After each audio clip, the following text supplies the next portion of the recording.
Da comienzo Voz Alternativa. Es hora de analizar sin límites de líneas partidistas y sin estridencias. Ya con ustedes, la socióloga internacional Marcia Rivera. Esto es Voz Alternativa.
Amigas y amigos, todos los que nos escuchan en este programa semana tras semana. Hoy es un día bien chévere y bien importante. Voz Alternativa nació, no un día como hoy, nació el 5 de marzo y su primer programa fue justamente sobre qué puede ser el programa del 5 de marzo. Sobre el 8 de marzo y las luchas de las mujeres, porque eso es lo que nos llena, lo que nos anima, lo que siempre, ¿verdad?, está en nuestro horizonte. Y quiero evocar aquel primer programa que fue con Tati Fernó y Nirvana González. Y pues para mí siempre, ineludiblemente, ¿verdad?, Voz Alternativa está marcada, identificada, porque la pauta de lo que iba a ser este programa en adelante, que hoy estamos cumpliendo, ¿verdad?, estamos cumpliendo por estos días 7 años ya de ir ininterrumpidamente al aire, que es casi como lo más cerca un milagro que yo creo que conozco, en el cual pues una serie de personas que me gustaría recordar y reconocer aquí, que han sido las personas que nos han estado dando una mano en identificar temas, en identificar personas a lo largo de estos 7 años. Destaco entre ellos a la compañera Ana Irma Rivera Lacén, que fue la que nos hizo la incorporación de Voz Alternativa como una organización sin fines de lucro, a Manuel Torres Márquez y Daina Cortright, que han estado ahí siempre, Carmen Albizu y su esposo Salvador Santiago, que siempre nos han orientado en los temas de salud y salud mental. América Facundo, la doctora América Facundo también ha estado en ese grupo, y ha habido, ¿verdad?, una celebración y una continuidad con personas también como Linda Colón y Nilsa Medina, que nos orientan en los temas de desigualdades y de pobreza, y siempre estamos tratando de buscar la mejor manera de llevarle al público de Puerto Rico un análisis veraz, confirmable, que está basado en unas premisas bien claras, en el derecho que tenemos a tener una sociedad que pueda vivir en paz, en armonía, con el reconocimiento pleno de los derechos de todas las personas, sin exclusiones de ningún tipo. Y eso pues a veces no es fácil, ¿verdad?, porque las desigualdades en Puerto Rico se manifiestan de muchísimas maneras, en las maneras más obvias, en el mercado de trabajo, se manifiestan en el acceso a la vivienda, en el acceso a la justicia, pero también de mil maneras sutiles e invisibles, ¿verdad?, de lo que ocurre dentro del seno de las familias y en los hogares.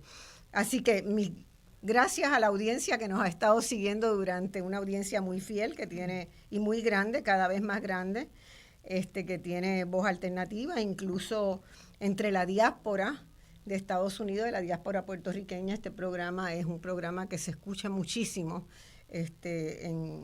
por internet en esos lugares. Así que esa era la primera celebración que quería decir. Bueno, tenemos la celebración del 8 de marzo, que va a ser el centro de la conversación de hoy. Un poco de historia y de las urgencias, ¿verdad? Porque nos movemos entre la necesidad de recuperar una historia muy rica, muy llena de fascinantes momentos difíciles y de grandes conquistas. Puerto Rico, a partir del movimiento de mujeres, de lo que se llamó internacionalmente la segunda ola, ¿verdad?, que nace con las postrimerías de los años 60 y la guerra de Vietnam, que fue un elemento bien fuerte y bien importante para repensar muchas cosas en muchos países en simultáneo, ¿verdad? Entonces, esa celebración del 8 de marzo, con historia y con urgencias, es de la que vamos a discutir hoy, pero no puedo dejar pasar por alto otra celebración, que es la de mi mamá, que mañana cumple 100 años. Así que, y es una gran luchadora y ha sido una mujer de esas que ha cambiado a lo largo del tiempo para siempre estar a la altura de los desafíos, de los requerimientos y del apoyo de todas las luchas, las más diversas luchas que se dan en Puerto Rico. Y mi mamá siempre ha estado ahí. Así que con eso comenzamos el programa. Tenemos un programa muy lindo hoy que quiero reconocer el aporte de la coalición del 8 de marzo, porque lo preparamos en conjunto, ¿verdad?, con amplia participación de compañeras que están en esa coalición urgente, necesaria, esperanzadora, que nos va a marcar un futuro, ¿verdad?, que poco a poco vamos a ir sobreponiéndonos a todas las diferencias que uno puede tener, reconociéndolas como diversidad y no como diferencias, y rescatando lo positivo de la diversidad. El día que los puertorriqueños se den cuenta que la noción de diversidad es esencial a la vida, sin diversidad no hay vida, no sobrevive la vida, la especie humana, la especie vegetal, la especie animal, no sobreviven sin diversidad. El día que nos demos cuenta de eso, ¿verdad?, no le vamos a tener tanto miedo a la palabra diversidad. Y la diversidad es absolutamente fundamental. Nada peor que un consenso monolítico en política o en economía o en cualquier cosa, porque eso nos puede llevar a derivas incontrolables posteriormente. Así que celebrando el 8 de marzo, celebrando la diversidad, celebrando que existe la posibilidad de recuperar la historia y de identificar las urgencias inmediatas y de futuro, damos comienzo a este programa. Y acá presencialmente conmigo en el estudio tengo a 3 compañeras que destaco muchísimo, ¿verdad? Elizabeth Crespo es una profesora e investigadora y activista en los temas de género, raza, cultura, sexualidad, movimientos feministas de Puerto Rico. Ha hecho historia de los movimientos feministas en Puerto Rico y el Caribe. Ha trabajado también, sus trabajos van más allá de Puerto Rico, también hacia el Caribe, América Latina, Estados Unidos. Sigue en la Universidad de Puerto Rico en Bayamón, todavía sigues ahí.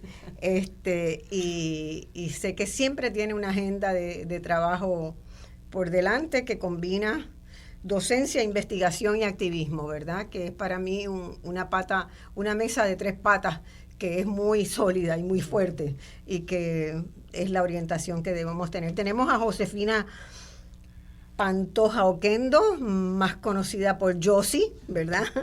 Josie es una destacadísima abogada. Este país le tiene una deuda, y las mujeres y la clase trabajadora y la población afrodescendiente, los luchadores por los derechos humanos le tienen una deuda de gratitud inmensa con Josie. Y Josie sigue siendo una activista de los derechos humanos de muchos años ya, consistente, coherente, feminista. Fue fundadora, una de las fundadoras y coordinadora de la Organización Puertorriqueña de la Mujer Trabajadora, la OMPT, que es una de las primeras organizaciones, ¿verdad? No recuerdo si es en los 70 o en los 80. 1982. 82, sí. Yo estaba tratando de ubicar si era finales de los 70, principios de los 80. Y preside la Comisión de la Mujer, que ahora lleva, en honor a Tati Fernós, lleva su nombre, del Colegio de Abogados y Abogadas de Puerto Rico. Y tenemos también con nosotros a Ruti Arroyo. Ruti que está aquí con nosotros, es también abogada en práctica privada ella y feminista, activista social por los derechos humanos, sindicalista. Es de Bayamón, pero conocida en todo el país. Quien no conoce a Ruthie Arroyo en los diversos movimientos, pues tiene que escarbar un poquito más. Pero Ruthie además integra la coordinadora ejecutiva de Victoria Ciudadana y hace una labor ahí en Bayamón estupenda. Ruthie en realidad va a participar más en el segundo segmento, pero como me dijo que podía venir temprano, le dije, tú vienes y te sientas en la mesa porque siempre es un placer tenerte. Bueno, empezamos. Yo quiero empezar contigo, que eres como casi la historiadora formal del feminismo en Puerto Rico, y quiero empezar evocando a un compañero historiador que en buena medida fue responsable, aunque nadie lo sepa, ¿verdad? El país probablemente no lo sabe, no lo reconoce por eso, de que el Centro de Estudio de la Realidad Puertorriqueña, que se creó en 1972, el mismo año que MIA, Mujer Intégrate Ahora, y donde éramos menos mujeres en CEREP que varones, ¿verdad? Las que habíamos éramos vociferantes, éramos fuertes, ¿verdad? No nos quedábamos calladas, pero es muy interesante porque tengo el recuerdo de una de las primeras reuniones que tuvo CEREP, donde decíamos qué es lo que queremos investigar, y antes de que yo hablara, habló Fernando Picó, y habló por seniority, porque él era, ¿verdad?, de los más pesos pesados, y dijo, una de las cosas que CEREP tiene que hacer es investigar la historia de las mujeres. La invisibilidad de las mujeres en la historia de Puerto Rico es una cosa aberrante y tenemos que empezar a trabajar con eso. De esa reunión, de la discusión de esa reunión, salió una noción muy interesante que yo, preparando el programa, ¿verdad?, pensaba, y era que nosotros nos dedicamos a hacer la historia de los sin historia. Ese fue el acuerdo. Sí. La historia de los sin historia. No estaba escrita la historia de las mujeres, de las luchas de las mujeres en distintas áreas, no estaba escrita la historia de la población afrodescendiente en Puerto Rico, ni de la esclavitud. Había algunas cosas, pero vista desde un lugar que era el lugar del esclavista, ¿verdad? No el lugar desde los esclavos. La historia de la población, ¿verdad?, de la herencia africana en Puerto Rico. No estaba escrita la historia de los trabajadores. Había algunas 2 o 3 cosas que trabajadores y trabajadoras habían escrito que daban pistas, pero esa historia no estaba hecha. Entonces nos dedicamos a hacer la historia de los sin historia. Y eso nos dio la posibilidad de sentir un proceso de retroalimentación entre la investigación y el activismo social, ¿verdad? Para hacer lo que Ruthie y tú hacen, que es tratar de estar en las áreas de investigar, enseñar y actuar. Te dejo por ahí. Esa fue una época memorable para mí porque yo era estudiante en la Universidad de Puerto Rico y me beneficié de esa mirada que era distinta, ¿verdad? Sí. De las personas no visibles. Ese contexto es bueno recordarlo porque quizás pues nuestra generación sí la recuerda, pero las personas más jóvenes piensan que lo que tenemos siempre lo hemos tenido. Y en ese momento los espacios para las mujeres en la política y en la academia eran sumamente limitados. El número de mujeres electas a puestos políticos también excesivamente limitadas. La jerarquía de los partidos, de las universidades dominadas por hombres.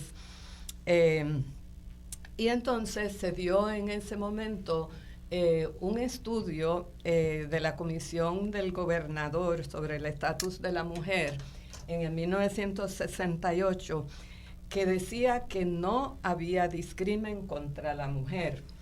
Y el furor que eso generó, pues provocó una segunda investigación comisionada a la Asamblea, que la Asamblea Legislativa se vio obligada a cuestionar y ordenó que la Comisión de Derechos Civiles llevara a cabo una investigación sobre el estatus de la mujer y sobre el discrimen contra las mujeres, y ahí se destacó la licenciada Genoveva.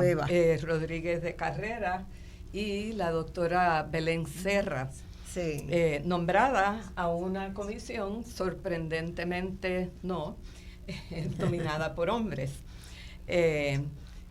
Así que ese estudio encontró que las mujeres eran discriminadas en todos los ámbitos de la sociedad. Y la historia de Mujer Intégrate Ahora nos cuenta que estas jovencitas, estudiantes, algunas amas de casa, se dieron cita en la Asamblea Legislativa para oír estas vistas públicas sobre el discrimen contra las mujeres. Y así fue, yo fui a algunas de esas vistas. Se conocieron y allí sí. Dijeron, mira, vamos a seguirnos reuniendo. Eso fue al final del 1971. Y una de esas personas pues era Ana Irma, sí. Alma Méndez, Elizabeth Viverito, Nilda Aponte. Se reunieron, escribieron una carta que yo tengo en mi website de Documentos de los Feminismos, se llama Documentos de los Feminismos, Activismos Nacionales y Globales. Y ahorita les doy la dirección. Tienen que escribir www.upr.edu antes de escribir Documentos de los Feminismos. Y eso mantiene la página como medio oculta. Pero ahí está. Y allí hay una carta donde Nilda, que dirige a otras mujeres y dice, vamos a reunirnos. Yo siempre le cuento a mis estudiantes que ellas tenían 16, 17 años, 18, sí. Máximo 25 años, y se juntaron con estas otras mujeres un poquito más adultas que ellas, y tuvieron voz, ¿verdad?, a través de legisladoras como Olga Cruz de Nigaglioni, que fue una tremenda... Sí. Y otras personas que entonces le dieron voz. La particularidad más importante de esa mía fue la primera organización feminista autónoma. ¿Y qué queremos decir con autónoma? Autónoma es que están organizadas fuera de los partidos políticos, fuera de los sindicatos, fuera de esas estructuras de la iglesia, sí, dominadas por hombres, donde sí hay grupos de mujeres, ¿verdad? Pero sus agendas siempre están subordinadas a las agencias de la institución mayor. El 8 de marzo es precisamente la celebración de esa autonomía de los grupos feministas que se organizan para proponer agendas propias. Y pues hemos tenido mucho éxito, ¿verdad? A través de la historia, porque el feminismo, que también es un movimiento mundial, y eso mismo que ocurrió en Puerto Rico estaba ocurriendo en muchas partes del mundo. Y por eso le llamamos la segunda ola de los feminismos, que igual que el movimiento sufragista de principios del siglo pasado, era también un movimiento global. De modo que hemos creado realmente un cambio cultural que es contradictorio y que vamos para adelante, retrocedemos en la sociedad que sigue siendo machista, pero es un movimiento que nos ha beneficiado a todas las mujeres. A todas. Yo sí, pionera. ¿Te acuerdas cuando éramos jovencita. Sí. Pues fíjate, escuchando a Elizabeth, yo puedo decir en lo personal que yo llegué un poco después de esto, ¿verdad? Cuando ella se refería, no por la edad, sino por circunstancias de la historia y del desarrollo de una como mujer, como activista. Cuando yo llegué a Servicios Legales de Puerto Rico, que fue mi segundo trabajo y el que me llevó a la jubilación, precisamente estaba en formación la posibilidad de crear una organización de activismo de mujeres, luego de que Mía y la Federación de Mujeres ya no estaban activas. Estaba activa Taller Salud. Claro. Así que esa necesidad de crear esa organización, que fue discutida por tantas compañeras que habían estado en movimientos anteriores, que eran activistas y que estaban insertadas en diferentes luchas en Puerto Rico, nos llevó a unas conferencias para la discusión que culminaron en el 82 con la decisión de crear la organización, y surgió la Organización Puertorriqueña de la Mujer Trabajadora. No hubo unanimidad, no hubo consenso en el tipo de organización que debería ser, y entonces surgió esta, pero surgieron también otras como Encuentro de Mujeres, como Feministas en Marcha, ¿verdad? Y a propósito de la conmemoración del 8 de marzo, precisamente una de las instancias que nos unía como organizaciones, podíamos tener múltiples diferencias, ¿verdad?, sobre enfoque, sobre discursos, etcétera, pero sí nos uníamos para conmemorar la fecha del Día Internacional de las Mujeres. Y lo hacíamos porque era evidente que había unos asuntos que nos concernían a todas y que necesitábamos la unidad para poderlas desarrollar, para poder hacer las demandas correspondientes. Ese estudio al que se refirió Elizabeth, que hizo la Comisión de Derechos Civiles, comisionada por la Asamblea Legislativa, yo recuerdo como ahora que yo estaba, creo que era en tercer año de la Escuela de Derecho, más o menos, y fuimos allí. Recuerdo que era Celina Romaní, 2 o 3 compañeras más, porque nos encargaron hacer un trabajo para una clase relacionada con ese estudio. Muchas de nosotras sorprendidas por las cosas que allí se develaron, ¿verdad? Claro. Y todavía cuando miramos hacia atrás estamos trabajando con asuntos que están planteados allí. Así es que doña Genoveva realmente merece una revisitar, ¿verdad?, el trabajo y la obra el esfuerzo de ella, porque fue una tremenda líder. Obviamente yo a ella la conocía y a su esposo a través de mi familia, eran amigos de mis padres, ¿verdad? Entonces yo, sí, ya doña Genoveva yo la había conocido de adolescente, de niñita, porque mi papá era muy amigo del esposo de ella, y eran pues de esos luchadores independentistas en el país. Entonces yo a doña Genoveva los conocía, pero ella fue como una mamá grande para las generaciones menores, para la mía y para la de Ana Irma, que es como 5 o 6 años menor. Yo tuve estudiantes, la primera vez que enseñé en Río Piedra, tuve estudiantes a quien las mandé para que se integraran a mía, ¿verdad? Entre otras historias, había una que cargaba un ladrillo en la mochila por si pasaba algo, porque en la universidad en cualquier momento estallaba algo. Y yo le decía, pero si Mía, me dice, es que tú no sabes, Marcia, la cosa está bien dura, está bien dura. Y ese primer 8 de marzo se celebró en Plaza Las Américas. En Plaza Las Américas. En 1974. Y eso, y lo celebró Mujer Íntegrate Ahora, y eso marca, ¿verdad?, la primera celebración del 8 de marzo. Yo tengo las diapositivas que ella presentaron en Plaza Las Américas. Estuvieron 2 días allí presentando imágenes de las mujeres que trabajaban fuera de ocupaciones y de ámbitos tradicionales. Allí estaba, tengo una lista de personas que estaban allí. No la veo ahora mismo, pero algunas de las mismas que ¿verdad?, que fundaron Mía.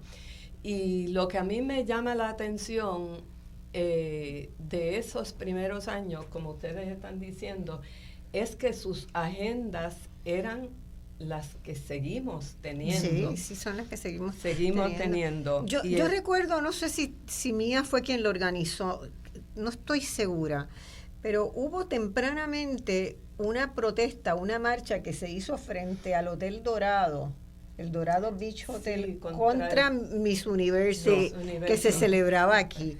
Esa marcha fue una marcha que la policía nos enfrentó fuerte porque, tú sabes, Puerto Rico quería estar en the limelight, todo el mundo quería ir a la televisión y Miss Universo en Puerto Rico. Y habíamos 40 locas, así nos titulaban los periódicos, que estábamos protestando, ¿verdad?, de la manipulación, del uso de la... Cuerpo, sí. Y sobre eso hay un y fue un artículo fue un grande momento. en Avance. Así. Miss sí, Miss Y no. no, ajá. Entonces estaba la ganadora del concurso de Miss Puerto Rico, no recuerdo su nombre ahora mismo, y entonces estaba Nilda Ponte, que es una mujer evidentemente negra. Sí. Y entonces allí hay un planteamiento visual, ¿verdad?, de las nociones de estética, Claro.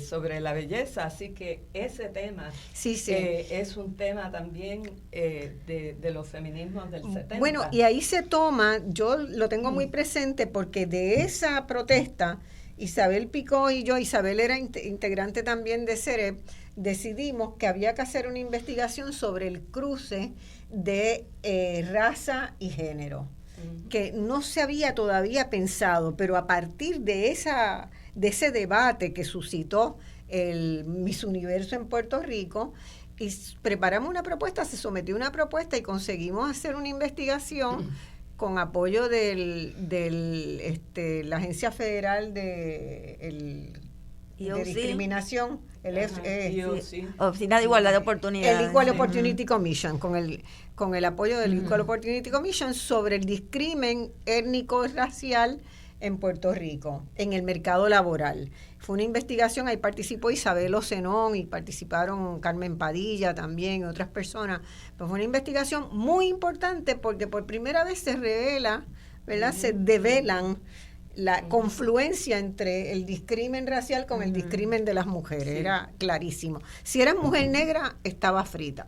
Allí estaba, fíjate que parte el micrófono que tenía el movimiento feminista en esa época también es porque habían periodistas, estaba Ronnie Lovler, estaba Margarita Babb en ese primer 8 de marzo.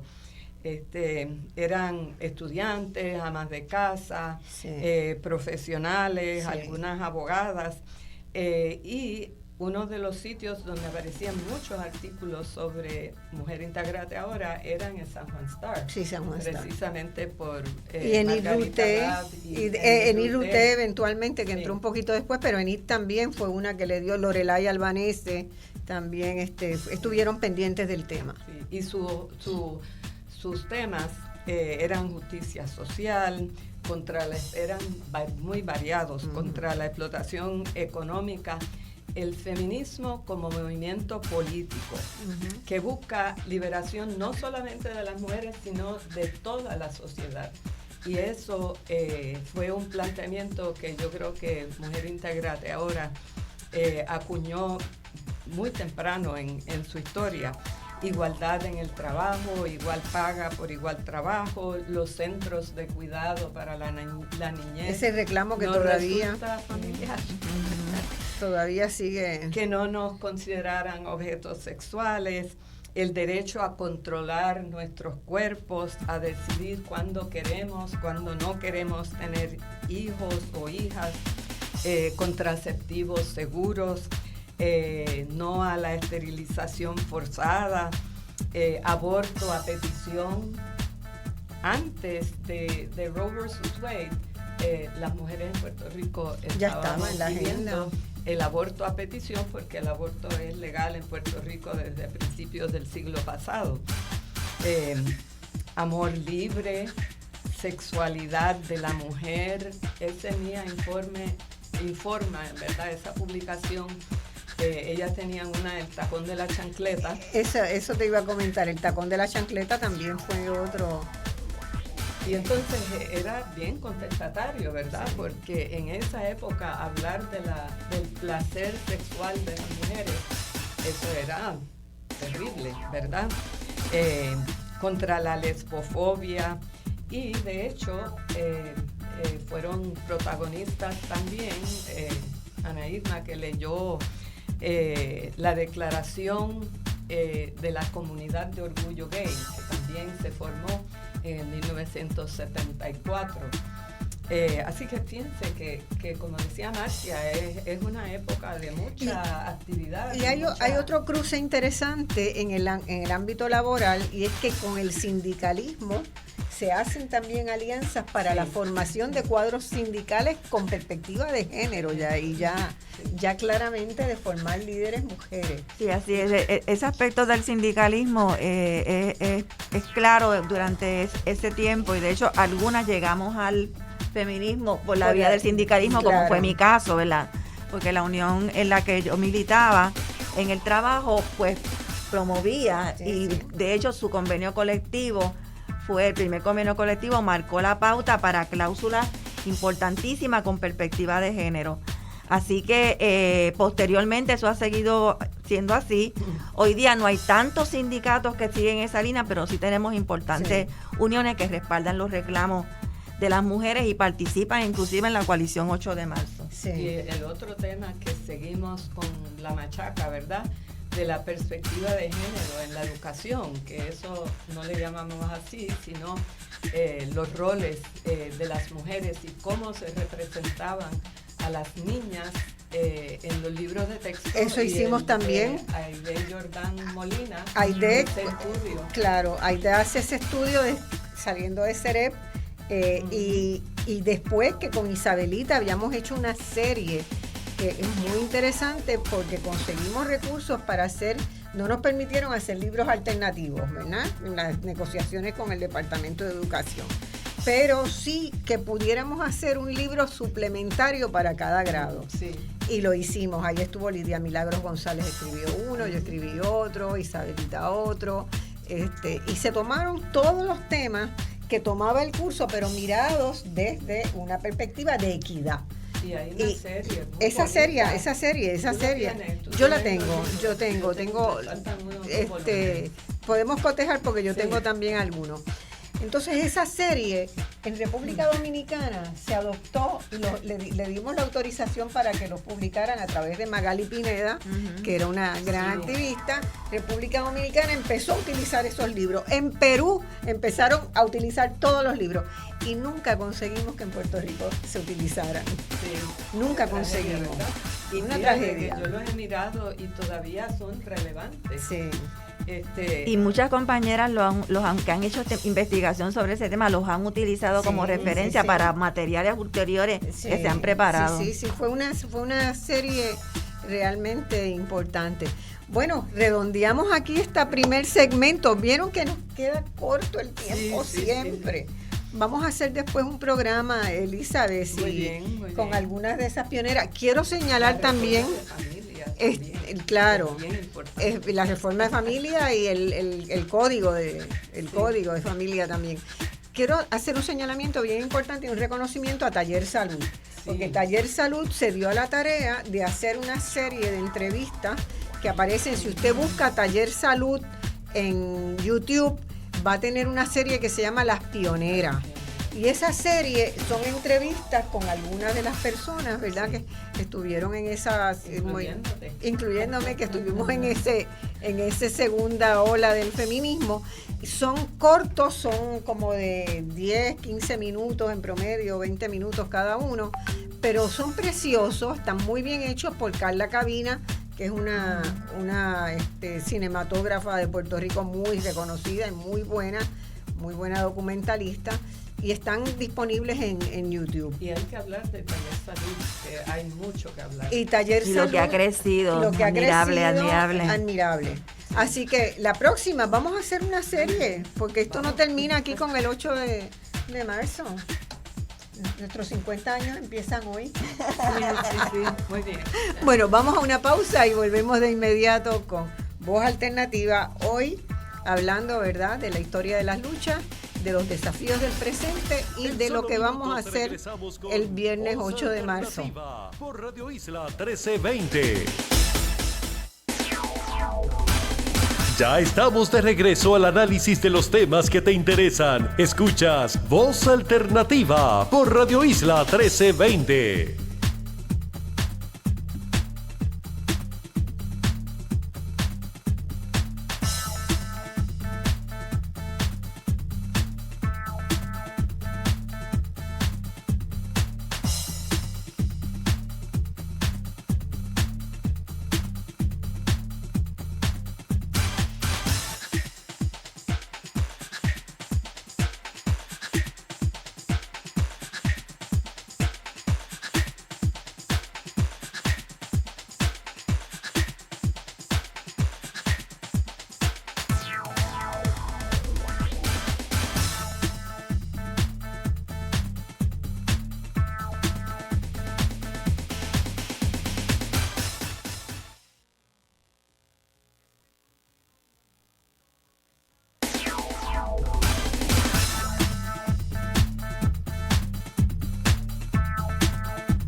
Bueno, amigas y amigos, volvemos.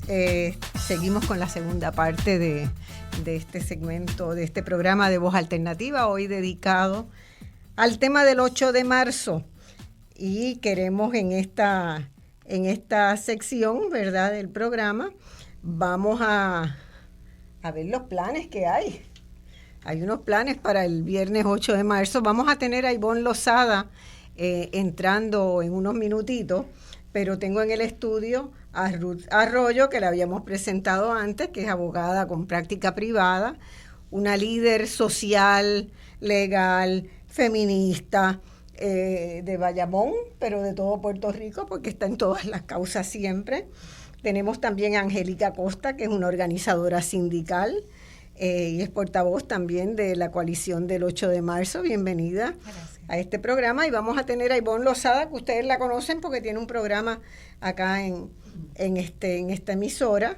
Es vicepresidenta del Colegio de Abogados y Abogadas. Es directora, directora ejecutiva de Diálogo Social, consultora en política pública y comunicaciones, y trabajó como vicepresidenta con la Universidad Ana G. Méndez en políticas públicas y asuntos de gobierno.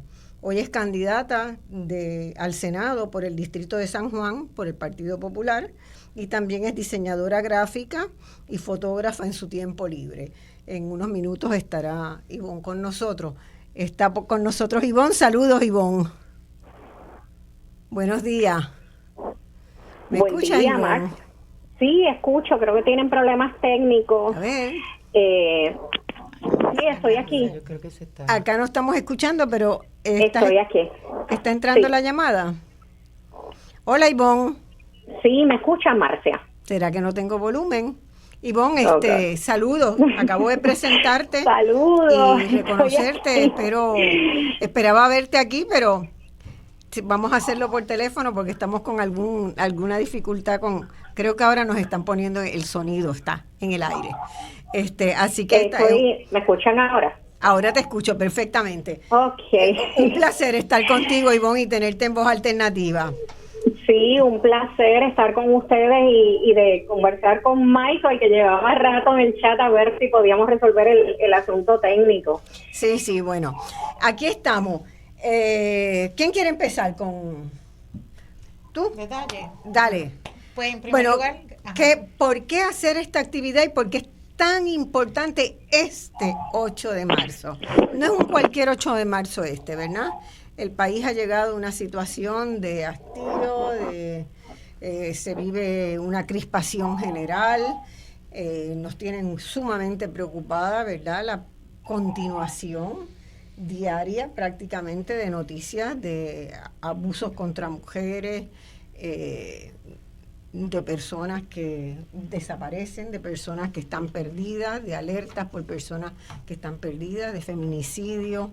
Hay una situación de inconformidad con lo que fue la declaración de violencia contra las mujeres. Entonces, hay muchas cosas en el ambiente y además es año electoral. sí, Pues felicitamos a tu mamá, que escuché por ahí que va a cumplir 100. Mañana. La mía tiene 80 y tiene más energía que yo. Pues mire, algo que fue bien importante que plantearon al principio, ¿verdad? Me gustaría puntualizar unas cosas, es de la diversidad de la coalición 8 de marzo, ¿verdad? Que en este año conmemora los más de 50 años de conmemoración en Puerto Rico del 8 de marzo, reconoce la aportación que ya habían hablado aquí anteriormente de la organización feminista mía y la gesta del 72 de las mujeres del Frente Femenino del PIB. Escogemos esta ruta por varias cosas, más allá de lo electoral, ¿verdad? Porque la coalición, al igual que el país, es bien diversa en términos de la posición electoral, pero la escogemos por varias cosas que queremos incluir mujeres con crías que puedan participar, que haya un transporte colectivo donde la gente pueda llegar, que haya espacios de sombras para quienes tienen unas condiciones y no pueden llegar, y entendimos que esta ruta, adicional a cumplir con esas exigencias que se habían hecho anteriormente, pues cumplía con la importancia de cosas que usted ha dicho. Por ejemplo, ¿por qué salimos de la Procuraduría de la Mujer? Porque estamos en una crisis. En menos de 2 meses, 19 feminicidios, es un horror, ¿verdad? Pese a que no se ha nombrado oficialmente, no se está haciendo el trabajo puntualizado en los feminicidios, con las mujeres viejas, con las niñas, y tenemos que exigir que esa oficina debe ser dirigida por una persona que conozca la realidad que vivimos las mujeres en Puerto Rico. Continuamos, ¿verdad?, hacia la milla de oro. ¿Por qué la milla de oro? Porque hay una imposición de una Junta de Control Fiscal. Y como decía por ahí María de Lourdes, ni un vaso de agua a la Junta de Control Fiscal, y hemos visto las medidas que nos ha impuesto la Junta de Control Fiscal en términos de retiro, de la privatización de la energía, que es un derecho humano, de perder un montón de servicios esenciales que para nosotras no son negociables porque siguen encareciendo nuestras vidas, que muchas veces para gente como mi generación tiene 2 y 3 trabajos, ¿verdad?, para que podamos cumplir lo que es sobrevivir. Y culminamos en la Comisión Estatal de Elecciones, sí, porque es un año electoral y respetando nuestra diversidad, ¿verdad? Y compañeras que entienden que aquí lo que tiene que aprobarse es la resolución 151415 de las Naciones Unidas, salir un aparato estructural del gobierno de los Estados Unidos para tener unas elecciones democráticas, y hay otro sector de la población que entiende que hay que entrar en esos procesos electorales y tener personas, no necesariamente mujeres, aunque sí es muy valioso, pero personas que promuevan nuestra calidad de vida, ¿verdad? Para mí no es negociable votar por una mujer que no me permite decidir sobre mi propio cuerpo. Claro. Pero sí tenemos compañeras excelentes que están ahí y otras, ¿verdad?, personas que quieren incursionar en lo que es ese poder, ¿verdad?, electoral. Llegamos ahí para conmemorar y exigir también que si vas a hacer política en este país, tienes que hacer una política dirigida para la calidad de vida de las personas que residimos en este país. Y miramos también que las elecciones pasadas, si el 53% de las personas inscritas eran mujeres y solo votó la mitad de esas mujeres, pues ¿qué está pasando? Esa gente que se propuso no, ¿verdad?, no es atractiva para las mujeres, no están llegando por una cuestión de acceso. Así que estamos ahí reconociendo a esas mujeres que hace más de 50 años abrieron un camino para que nosotros estuviéramos aquí, y seguimos, ¿verdad?, abriendo espacio desde nuestra diversidad, desde estar en la calle luchando por Vieques, sacando a Ricky, pero también ¿verdad?, mirando lo que es el poder desde la urna, si lo podemos llamar así. Así es. Bueno, y entonces, ¿qué es lo que se va a hacer? ¿Cuáles son los objetivos concretos de ese día? ¿Dónde nos vamos a reunir? 3:30 de la tarde frente a la oficina de la Procuraduría de la Mujer en la Ponce de León. Explícale bien porque la mayor parte de la gente no sabe Sí. dónde está la Procuraduría. Es más, no sabe porque... Sí, claro, porque es porque que está- ni se nota ni casi. se nota. Bueno, en la Milla de Oro, si usted coge el tren, Parada Sagrado Corazón, si va con su vehículo, vaya temprano porque hay varias manifestaciones. El Parada Sagrado Corazón. Perdóname, No, parada por eso. de Atorrey. Parada de Atorrey. Gracias. Porque Milla de Oro no es parada. Gracias. Ajá. Y en la Ponce de León, lo más que la gente conoce ahí es Parada Atorrey. Parada Atorrey si va por el tren urbano. Si va por el tren urbano. Si usted va en su vehículo y quiere llegar a la Ponce de León, pues entonces llega cerquita a lo que es el Banco Popular. Se cayó. No, yo tengo que salir. Porque ahora somos muchos. Ay, a ver, sigue. Pues es frente al Banco Popular, en la Ponce de León. Ok. Y entonces de ahí Marchamos a la Milla de Oro. por la Milla de Oro. Ajá, hacia la Milla de Oro, sí. ¿Y hasta dónde? Y después seguimos porque no quiero, ¿verdad? Quiero guardar un poquito del elemento No, sorpresa. bueno. Y ahí llegamos a la Comisión Estatal de Elecciones. A la Comisión Estatal de Elecciones. ¿Ok? Bueno, eso quiere decir que prepárense los que vienen en vehículos porque va a haber un tranque sabroso.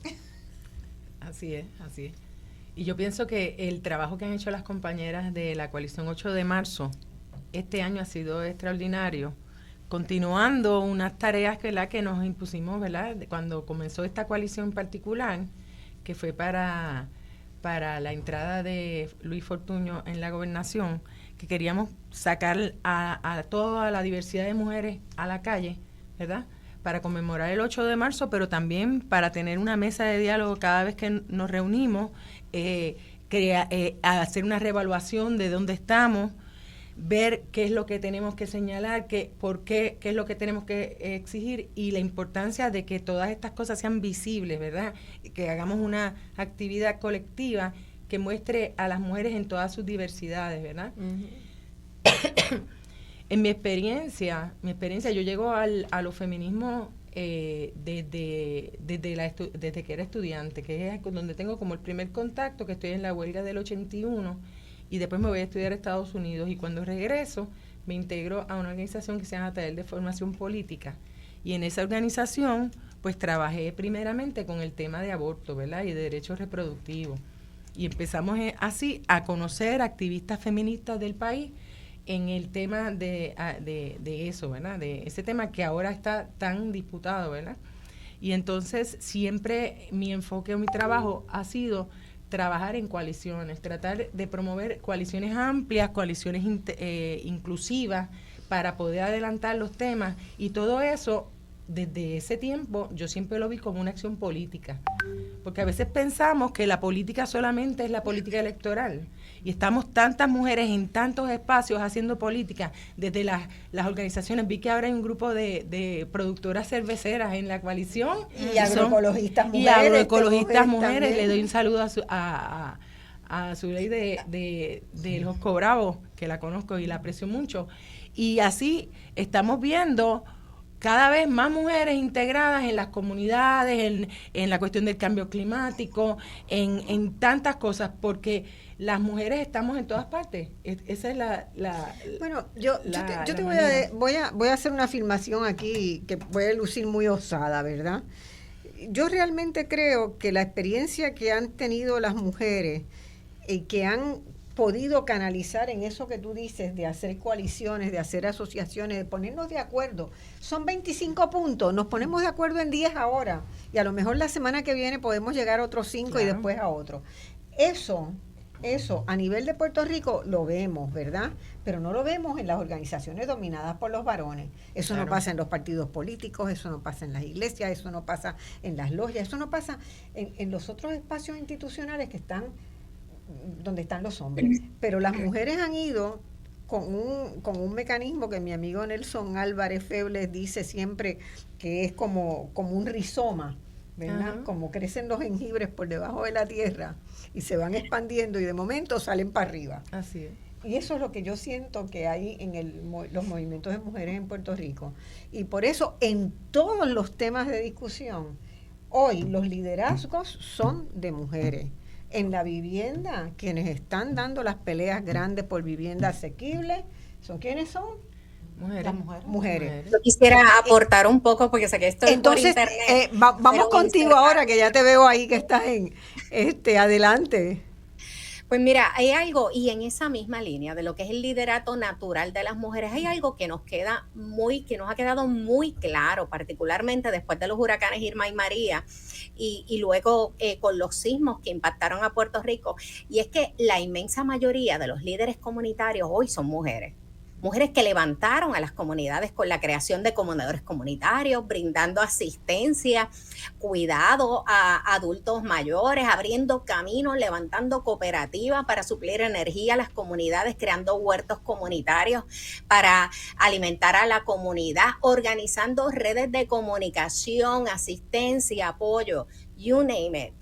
Pero muchas de estas madres, proveedoras y jefes de familia, viven bajo los niveles de pobreza.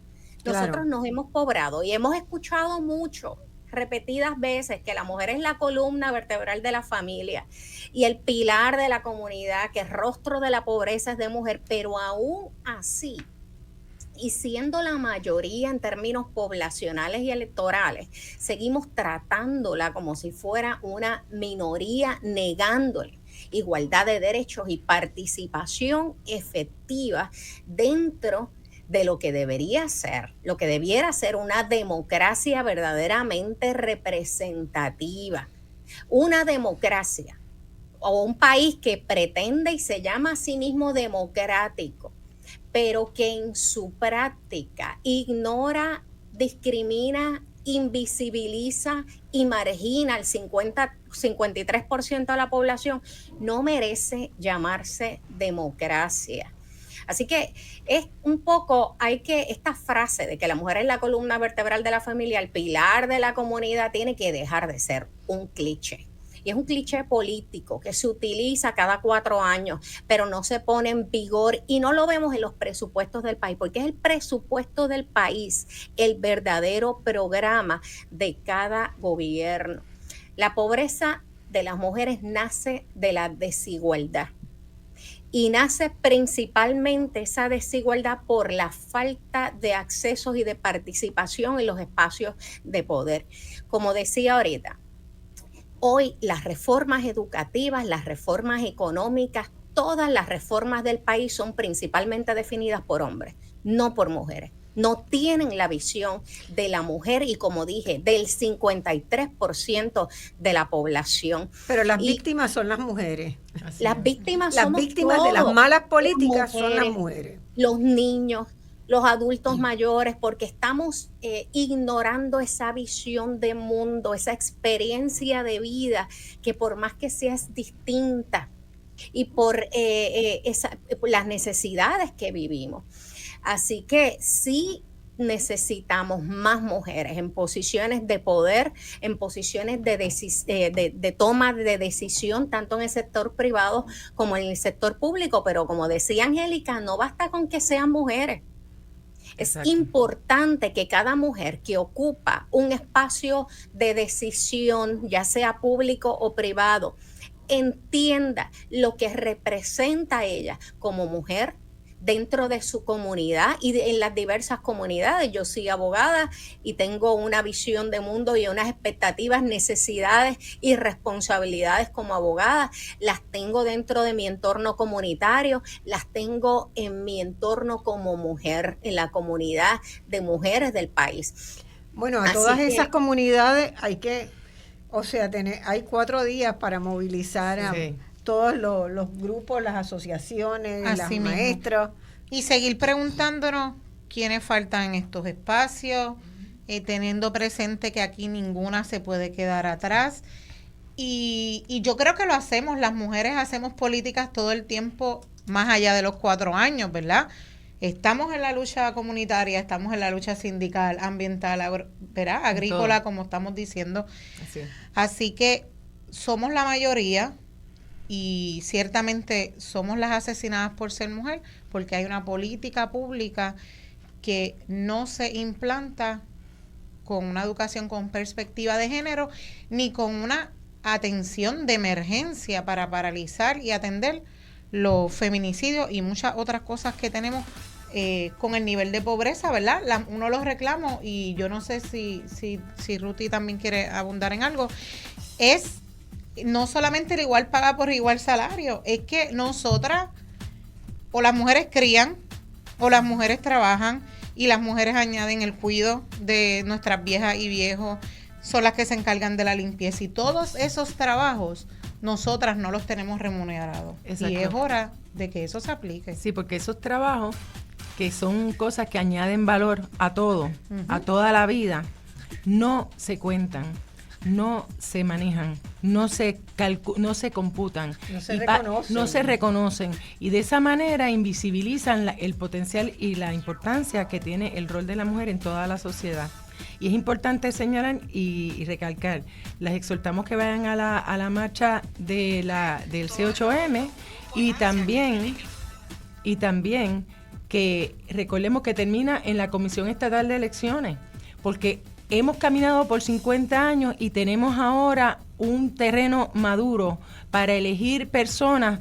Principalmente queremos elegir mujeres, pero como decía Angélica cuando abrió, mujeres que levanten la bandera de la necesidad de la equidad, que levanten la bandera de elevar los reclamos, y que trabajen para las comunidades, que trabajen para las trabajadoras, que trabajen para todas las personas, para las mujeres en todas sus identidades, como incluyendo las compañeras trans.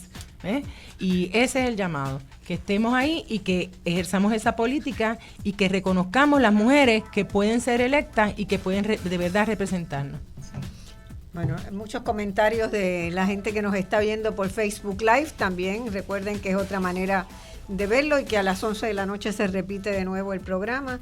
Así que esperamos llegar, y por favor, todo el que nos esté escuchando, llame a 5 amigas, 5, y que esas 5 llamen a otras 5.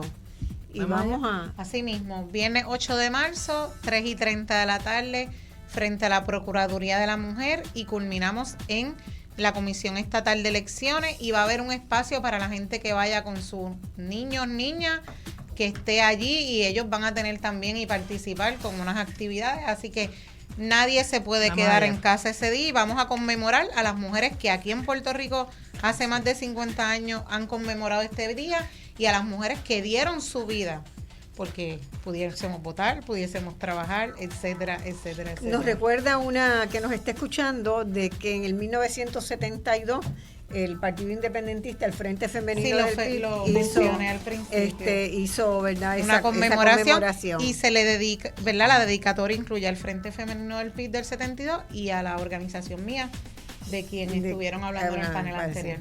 Bueno, vamos a la pausa y volvemos de inmediato, porque esto sigue, y vamos a ver, es que se ha hecho un manifiesto. ¿Sabemos de ese manifiesto? ¿Saben qué tiene el manifiesto? Vamos a hablar del manifiesto ahora. Perfecto, gracias.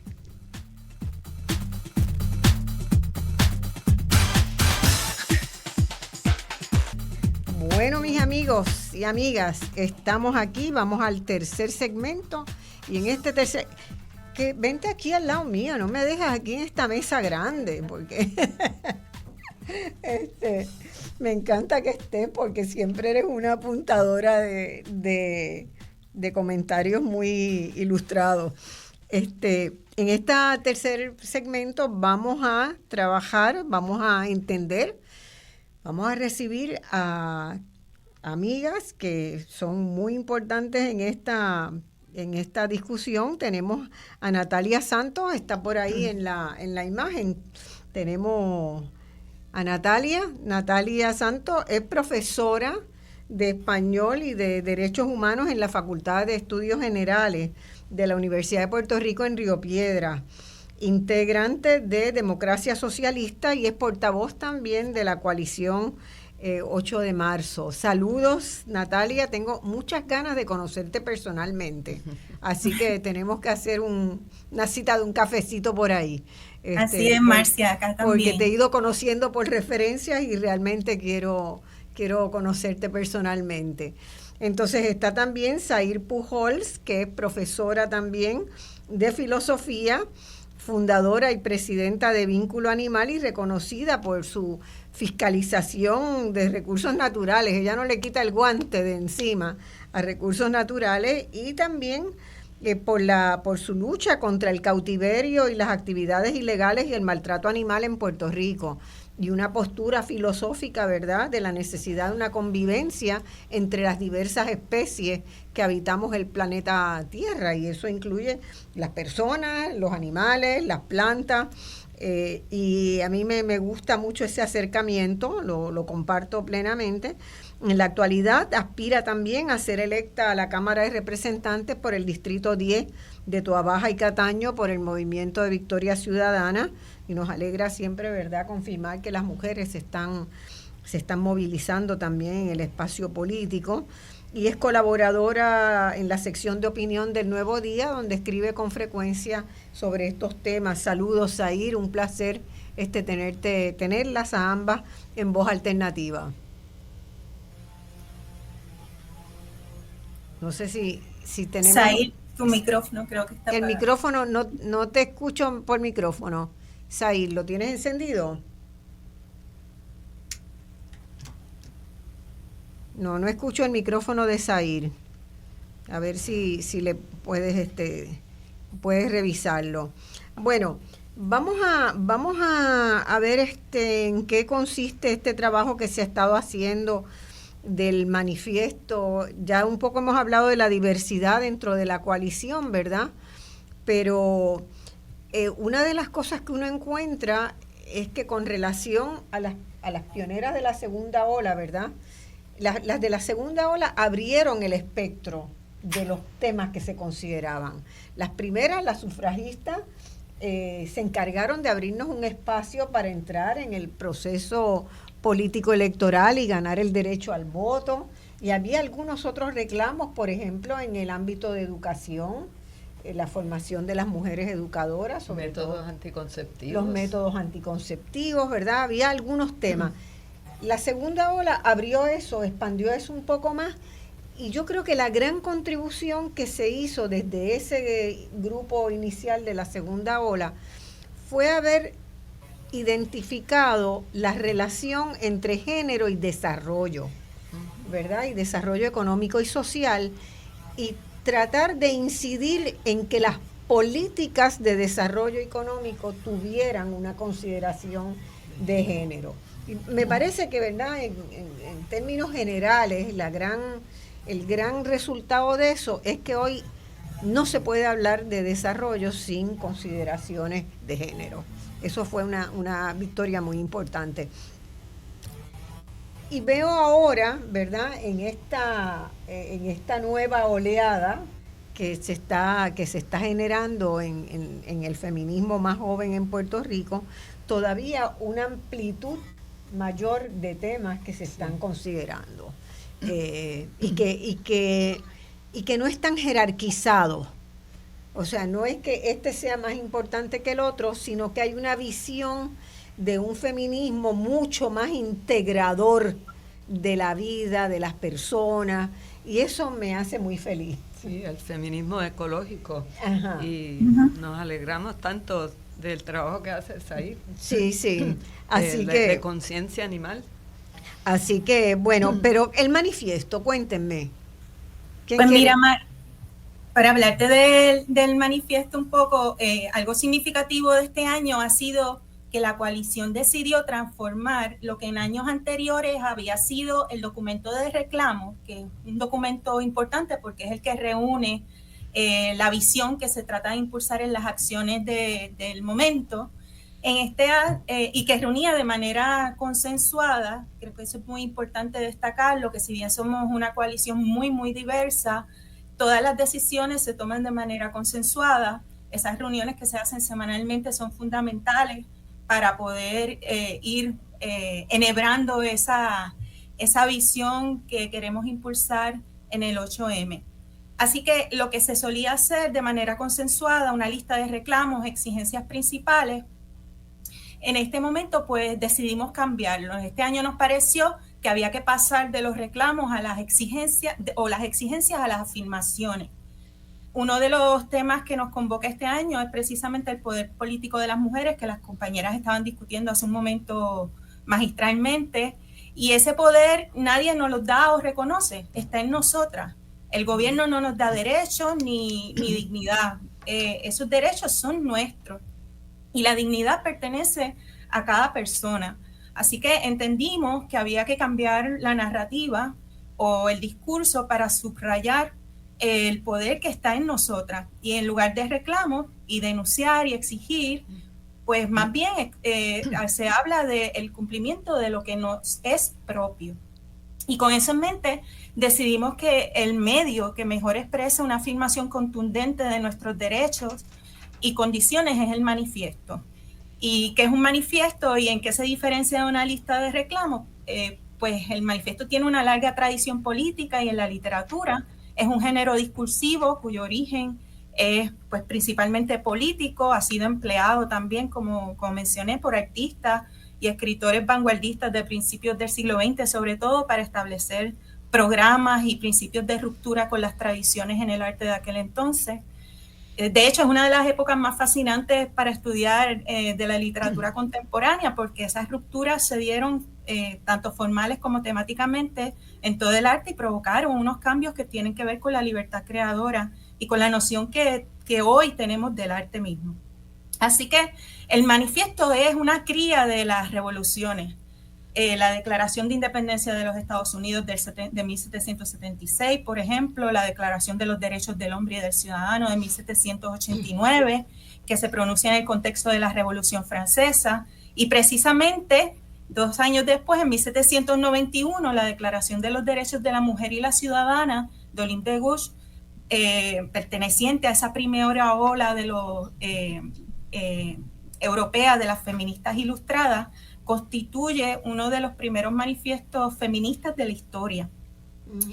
Ella lo que hizo fue que reescribió en femenino la Declaración de los Derechos del Hombre y lo que quería era evidenciar los defectos de una revolución que no toma en cuenta ni afirma expresamente los derechos de las mujeres, de la misma manera como los reconoce los de los hombres.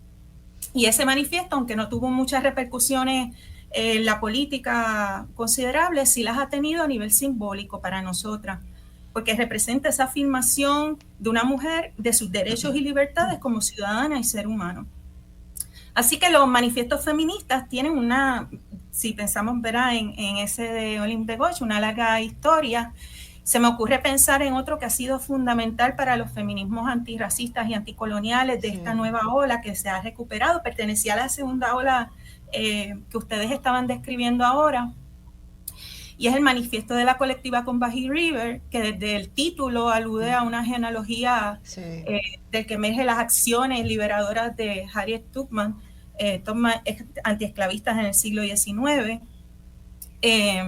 También, más recientemente, el manifiesto para un feminismo del 99% de Cynthia Fusa, Titi Bhattacharya, perdón, el apellido siempre me da problemas, y Nancy Fraser.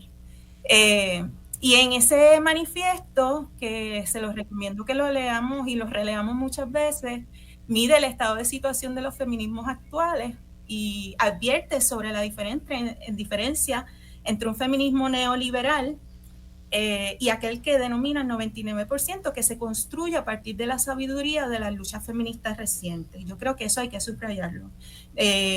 Todas las compañeras que llegan a la coalición y todas las personas que se unen tienen una sabiduría que emerge de sus prácticas cotidianas, de su participación en grupos comunitarios, de su participación sin fines de lucro, de su participación en grupos políticos, y queremos que esa sabiduría oriente las acciones que recogemos a través también de ese manifiesto. Así que hemos tomado en cuenta esos rasgos de los manifiestos feministas que parten de la tensión entre la negación de un momento y la denuncia de unas condiciones específicas de este presente, de este momento histórico, que ya también las hemos ido comentando, ¿no? Las diversas crisis que nos afectan a nosotras. Otro manifiesto, Natalia, que se me ocurre en la tradición de Olimpia de Gouges, es el manifiesto de las mujeres de CLADEM, del Comité Latinoamericano para la Defensa de los Derechos de las Mujeres, y la consigna es: sin las mujeres no hay derechos humanos. Y es otro manifiesto. Ellas tomaron la Declaración de Derechos Humanos y lo pusieron en femenino, ¿verdad? ¿Qué significan derechos humanos para las mujeres? Exacto, y eso es lo que estamos también tratando de incorporar a este documento. Bueno, ¿y cuándo vemos ese documento? Pues por el elemento sorpresa nos gustaría leerlo en la actividad, pero ya todavía lo estamos trabajando. De hecho, pero debes llevar impresos también para distribuir sí, esperamos y tratar y hacer fuerza con los medios para que los medios lo publiquen, ¿verdad? Porque es un derecho tener ese conocimiento de ese manifiesto. Sí. Así que tenemos que reclamarlo como nuestro y reclamarle a los medios, ¿verdad?, que lo den a conocer y que se discuta y que pueda servir de pie para conversaciones futuras. Me parece eso sumamente importante. Vamos con Zair. Zair, ¿me escuchas? Hay un poco de... No sé si quién no nos, si nosotras a ella o ella a nosotras. Tú nos escuchas, Zair, pero no te escuchamos a ti.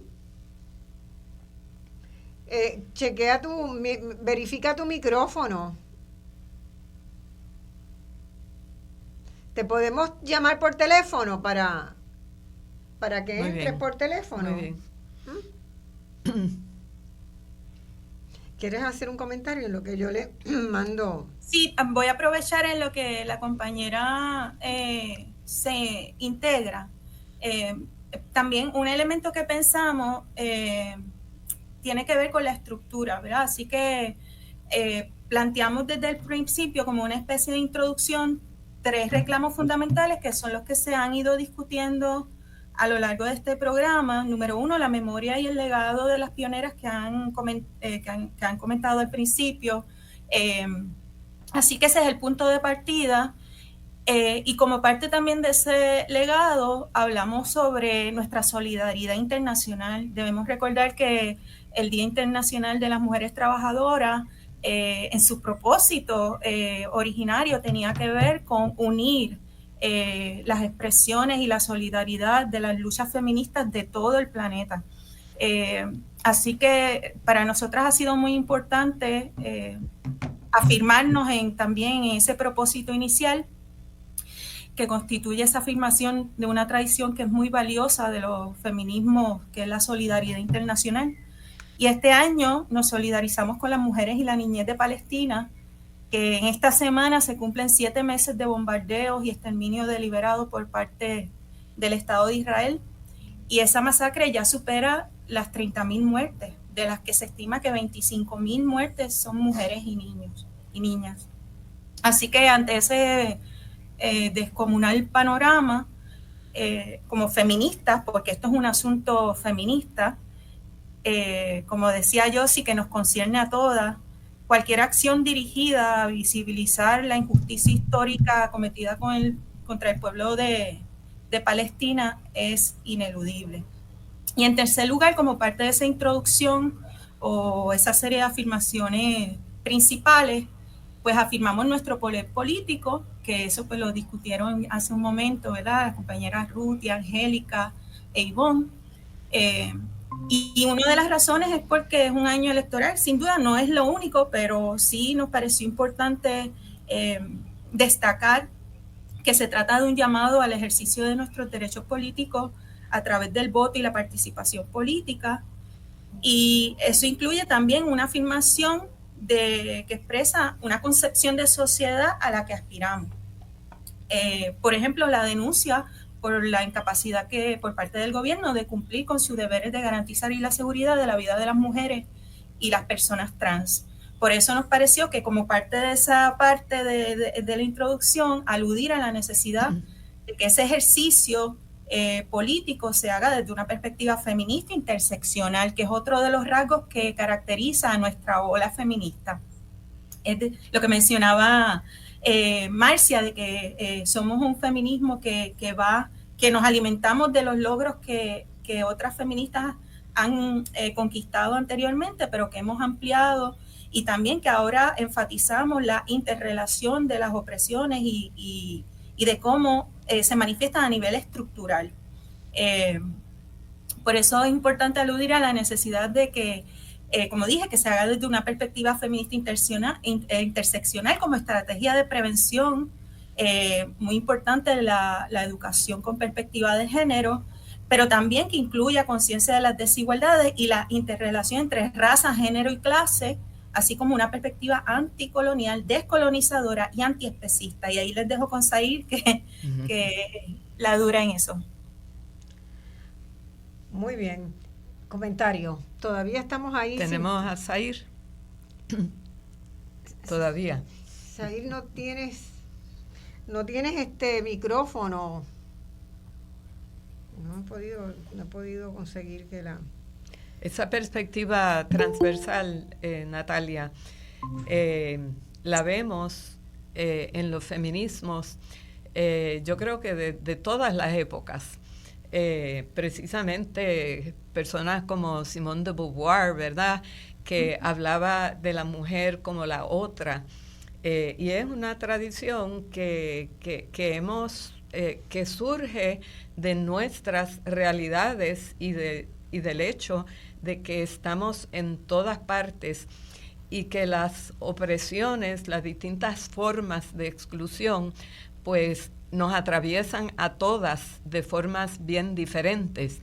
Y de hecho, pues es uno de los retos de los feminismos, e incluso de la historia que hablaba Marcia ahorita, que es bien importante rescatar, y es de las personas invisibles. Y uno de los sectores más invisibles tiene que ver hoy en día con la diversidad corporal.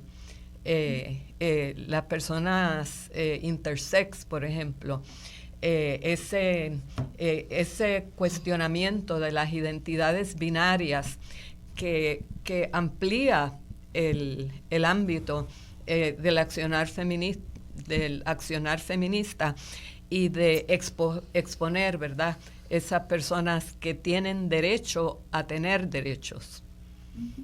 Eso es el feminismo. Sí. La definición de feminismo que uno puede dar siempre, ¿verdad?, es el derecho a tener derechos. Las mujeres queremos tener derecho a tener derechos.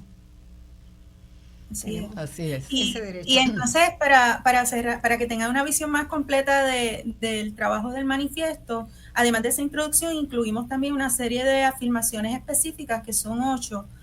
Las voy a enumerar porque también me gustaría destacar la visibilización que estamos haciendo de experiencias y de situaciones, de condiciones que históricamente han estado presentes, que su lucha es muy importante, que alimenta los feminismos, pero que tal vez no se ha centrado tanto como debería, que es el tema de la soberanía alimentaria y de la experiencia de las mujeres campesinas en nuestro país. Así que en principio pues hablamos sobre afirmaciones específicas como justicia laboral y retiro digno para las mujeres, justicia ambiental y energética, justicia sexual y reproductiva, sistema de salud accesible y de calidad, por el derecho a la educación, vivienda digna y cero desplazamientos, acceso a la tierra y soberanía alimentaria, y justicia antiespecista. Así que esa sería la visión más general del manifiesto. Muchísimas gracias, Natalia. Tenemos a Zair finalmente por el teléfono. Ay, qué chévere. Zair, bueno, saludos. ¿Cómo estás? Saludos. No te podíamos escuchar por el micrófono de la computadora. Sí, algo pasada. Gracias por la oportunidad.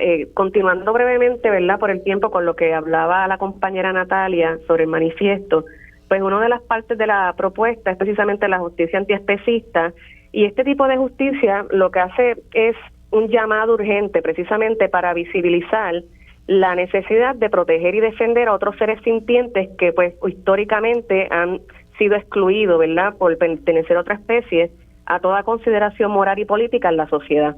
Desde la perspectiva feminista, que aspiramos a un asunto de igualdad social, queremos precisamente reconocer a estos seres sintientes desde una categoría, ¿verdad?, de igualdad. No es que somos iguales en muchos aspectos, igual que ocurre entre los seres humanos, sí, pero desde una visión donde precisamente tenemos que erradicar esas relaciones de violencia, de explotación, de opresión que nosotros hemos tenido con otros animales no humanos, y que precisamente también dentro de una cultura, ¿verdad?, machista o patriarcal reproducen esas relaciones de inferioridad y justifican hasta cierto punto todas estas relaciones que hemos tenido con los animales que no han sido dignas a través de la historia. Bueno, y esperemos que se logre un equilibrio, ¿verdad? Porque también hay unas distorsiones tan grandes entre cómo las personas conviven con las otras especies, ¿verdad? Uh-huh. No solamente dificultades de relacionamiento entre la especie humana, y lo peor, el ejemplo peor que estamos viviendo, ¿verdad?, son las absurdas guerras que estamos, y el terror a una guerra muy prolongada por diferencias entre seres humanos, que es algo, digamos, para alguien, para los que fuimos criados en la perspectiva, ¿verdad?, del pacifismo y de la convivencia armónica entre los seres humanos y entre los seres humanos con la naturaleza.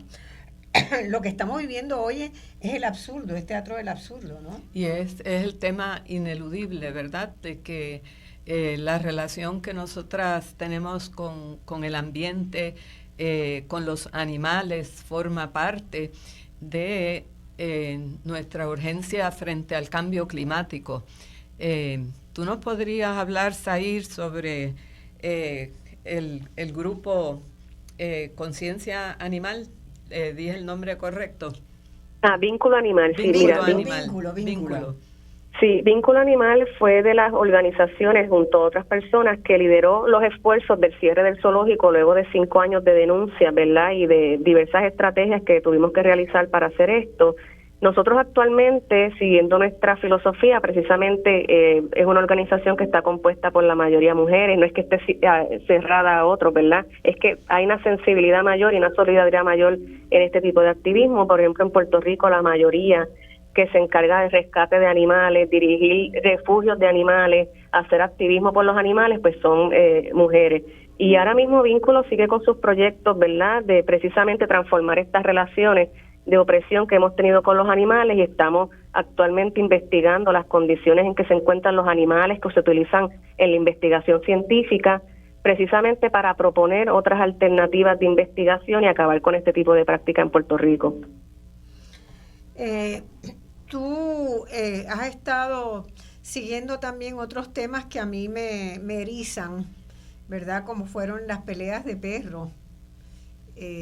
Peleas ilegales que se hacen apuestas, y has estado también con los temas de los animales, de que no hay una política clara con los animales que están en la calle. ¿Cómo tú llegaste a internalizar esas preocupaciones en tu proceso de formación, ¿verdad? ¿Cómo desde el feminismo te metes en eso y cómo desde eso te metes en el feminismo? Pues yo inicié y, ¿verdad?, milité en causas que pues reconozco que entendía que los animales no humanos no tenían, ¿verdad?, prioridad, y eso era un pensamiento común.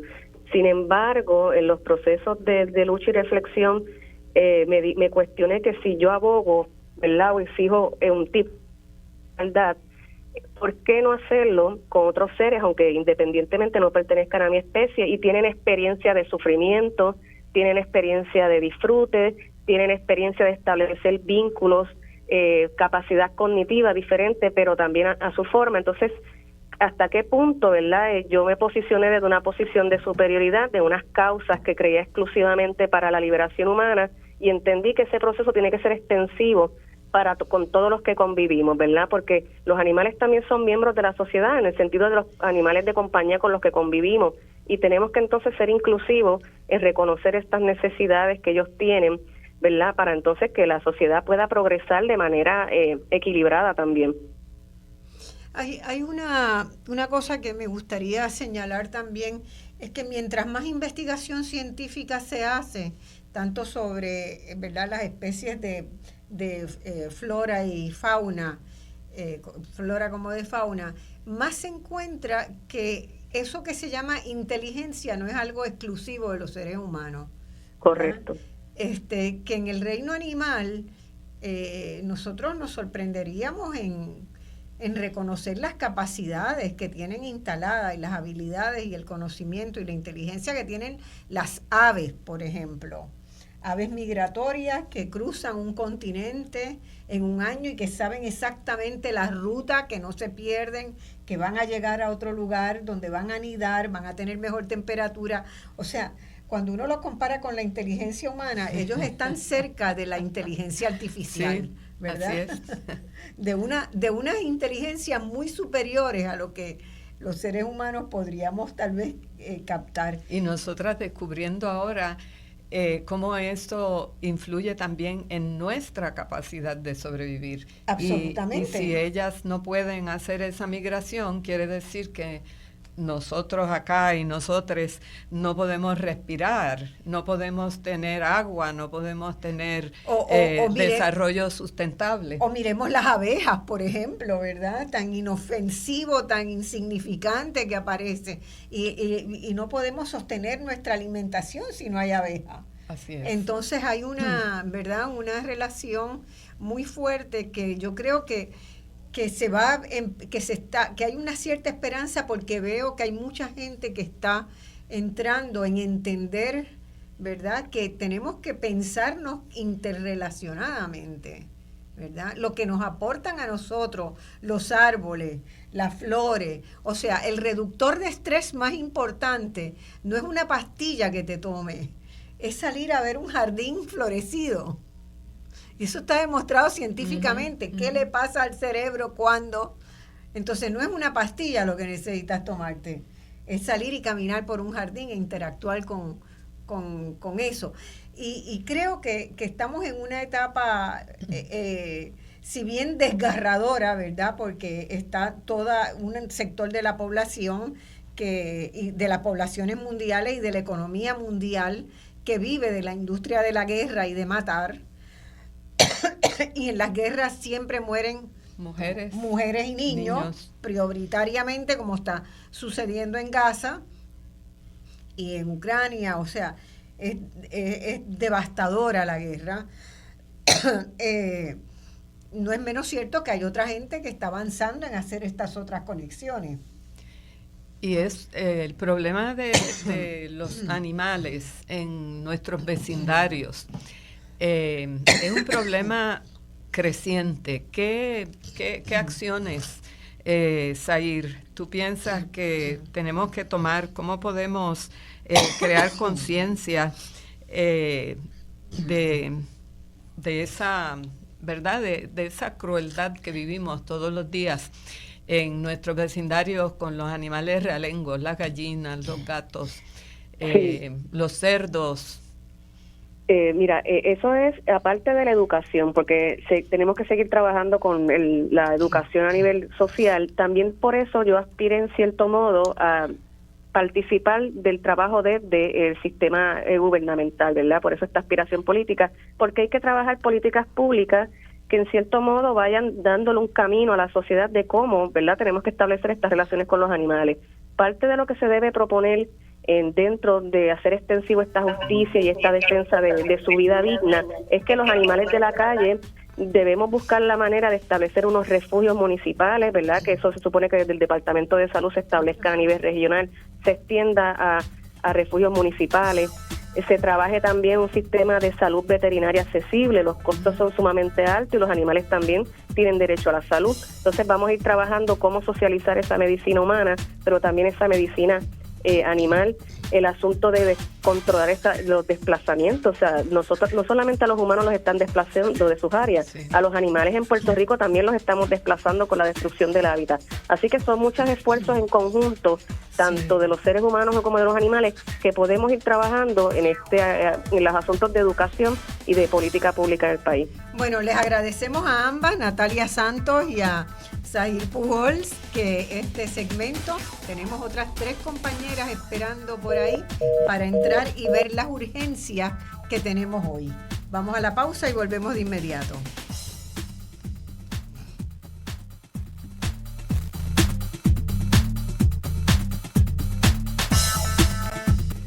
Bueno, amigas y amigos, entramos en el último segmento de este programa, que ha estado fantástico. Tengo montones de comentarios del Facebook Live de gente agradeciendo el programa.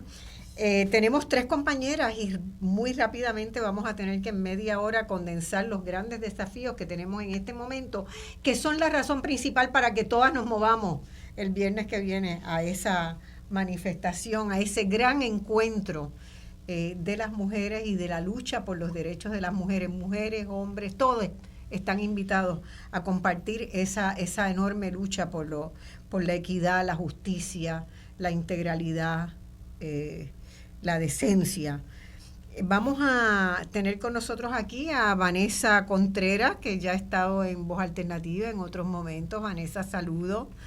Vanessa es profesora, es sindicalista, activista, trabaja en la Universidad Interamericana en el recinto Metro y también con el Movimiento Solidario Sindical, y es parte del Junte de Mujeres Sindicalistas que está en plena vigencia buscando abrir espacios en ese sector, y también participa con Vínculo Animal.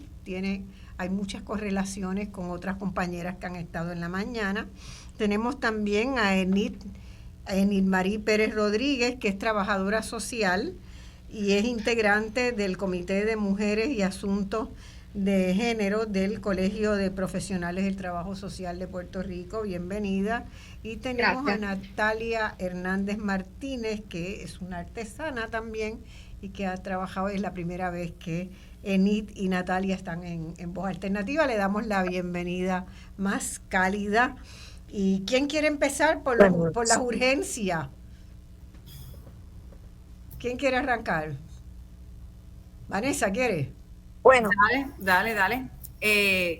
Pues, ¿verdad? Se estaba hablando de cuáles son las urgencias de los movimientos feministas y sobre todo lo que está pasando en Puerto Rico. Se ha mencionado, y obviamente nunca se puede dejar de mencionar, el número de feminicidios íntimos, ¿verdad? Porque no es que han matado solamente a 19 mujeres, sino feminicidios íntimos que ha habido en el país, y obviamente todas las interconexiones que tienen esos feminicidios, ¿no? Seguimos tenemos un país y un gobierno que sigue trabajando estos feminicidios como si fueran casos aislados, y olvidamos que tenemos un gobierno que es violento en contra de las mujeres. Es un gobierno violento en contra de las mujeres, en contra de la niñez, en contra de los adultos mayores, y lo que está haciendo la población es exactamente lo mismo, violentar y seguir el mismo ejemplo que hace el gobierno de Puerto Rico, ¿no? Así que obviamente ese se ha convertido en nuestra punta de lanza, cómo vamos a confrontar la violencia en contra de las mujeres, pero que son muchas violencias, ¿no? No solamente es la violencia que sufrimos en las casas, sino también la violencia que sufrimos en nuestros centros de trabajo, la violencia que sufrimos en las calles, la violencia de no poder pagar, ¿verdad?, la factura de la luz o la factura del agua, la violencia de que nos sigan cerrando las escuelas o que las escuelas sigan en esas condiciones tan precarias, y violencia que también la vemos y que es una violencia machista en contra de las mascotas, ¿no? O sea, en contra, ¿verdad?, de los animales que cuidamos, ¿no? Por eso es que normalmente también hay que trazar, ¿no? Esa violencia que sufren los animales también es una violencia que la estamos viendo y que también se ejerce para lastimar a las mujeres que suelen ser las cuidadoras, ¿no? Así que yo pienso que una de las cosas más urgentes es cómo frenamos una violencia, pero cómo frenamos una violencia sistémica. y dejamos de enfocarnos solamente en el que perpetúa esa agresión o ese asesinato y lo vemos como algo sistémico. ¿Qué está pasando en el país? O más bien, ¿qué no está pasando en el país? Que sí tiene mucho que ver con la educación con perspectiva de género, pero que tiene que ver mucho más allá de eso. O sea, el gobierno ni siquiera ha dado el primer paso, que es una educación con perspectiva de género, para entonces tomar unas políticas públicas que realmente transformen las sociedades, ¿no? Por lo que hemos vivido durante décadas, no ha funcionado desde hace mucho tiempo.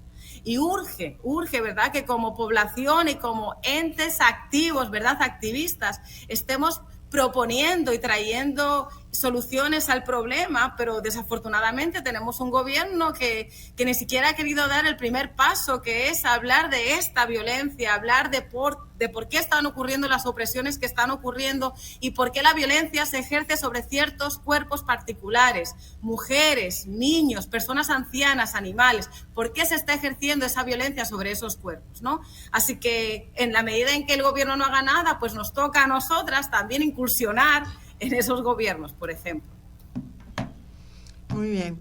¿Qué más? ¿Qué otro punto resulta así absolutamente urgente y álgido, además de la violencia?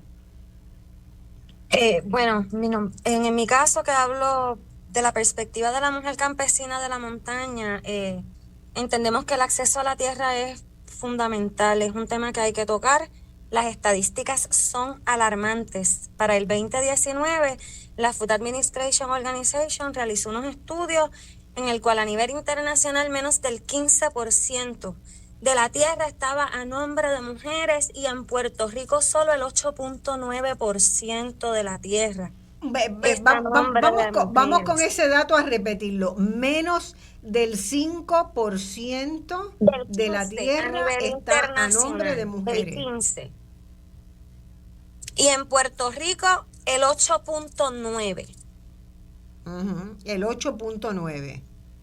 Esas son estadísticas alarmantes y demuestran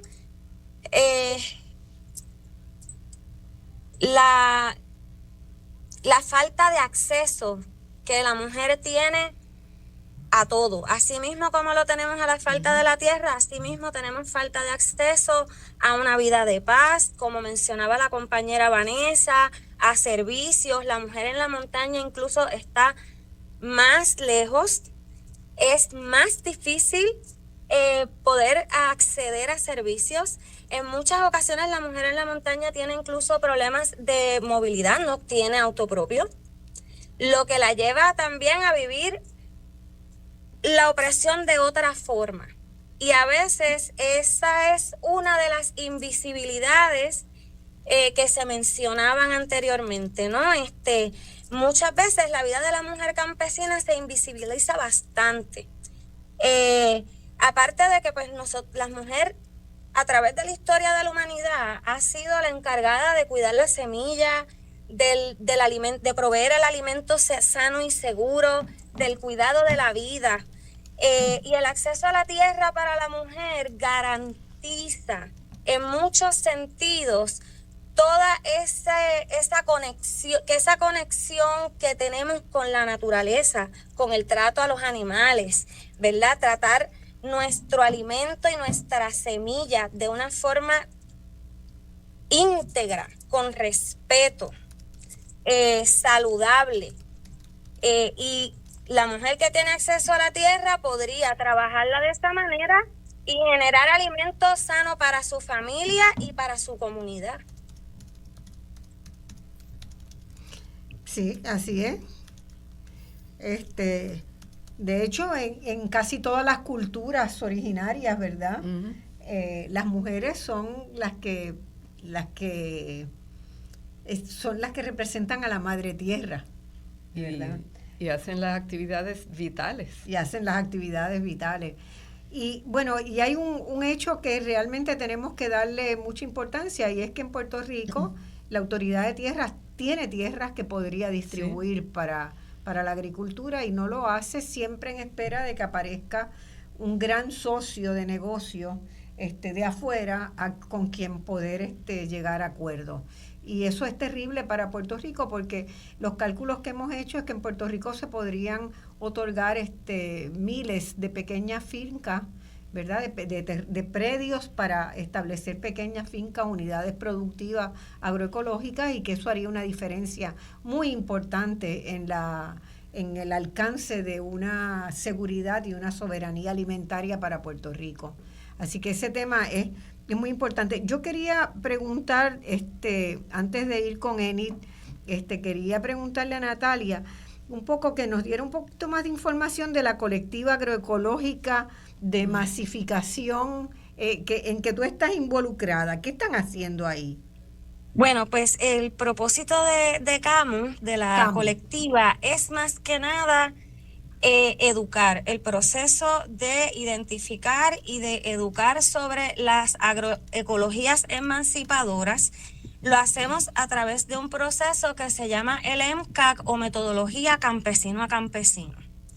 Identificando esos campesinos que forman parte de nuestras comunidades, que tienen todo ese conocimiento agroecológico de prácticas de sus abuelos, ¿verdad? Todo eso, y que nos van dando, organizamos talleres donde los mismos campesinos, cada cual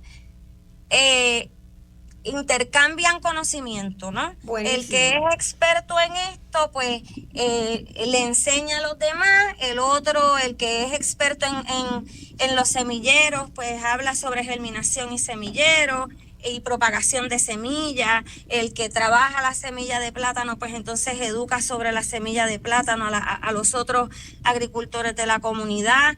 Hay veces que nos reunimos y hacemos lo que llamamos los diagnósticos rurales participativos, donde entre todos los campesinos visitamos a otro campesino que nos expresa que tiene alguna dudas de qué puede hacer con su espacio o con su tierra, y entre todos los otros campesinos vamos, visitamos, observamos, le damos recomendaciones, le dejamos saber cuáles son las oportunidades de mejora, y por ahí estamos enfocados. Muy bien, muy bien. Eso es transfusión de conocimiento, de savia, ¿verdad? Exactamente, tratando siempre de que sea lo más horizontalmente posible. Exacto. Bueno, quiero con Enid Marie.